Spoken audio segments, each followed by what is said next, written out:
Une minute de silence en hommage aux 8 victimes de la rue d'Aubagne. Merci. Puis le maire, Jean-Claude Gaudin, prend la parole. J'ai entendu les douleurs, les colères et les critiques, et j'ai fait face dans la tempête. Aujourd'hui, Marseille exige la vérité sur les causes de cette tragédie. Dans l'opposition, on dénonce une irresponsabilité, un manque de compassion, mais aussi une mauvaise gestion des sinistrés.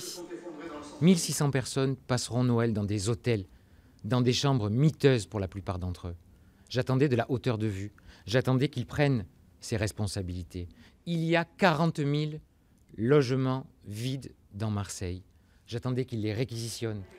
En tout, 9 rapports relatifs à la gestion de la crise ont été votés, dont la prise en charge des frais d'obsèques, l'exonération des frais de garde en crèche municipale pour les enfants des familles évacuées et la gratuité de la cantine.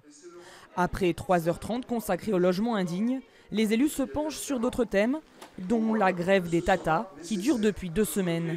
Pour la majorité, il y a eu des négociations suffisantes. Quand on n'est pas d'accord, on fait la grève 1 jour, 2 jours. Quand il y a des négociations, on arrête la grève. Ils ne le font pas, ils mettent les parents dans une situation intolérable, inhumaine. Et c'est la raison pour laquelle cette grève est vraiment inadmissible.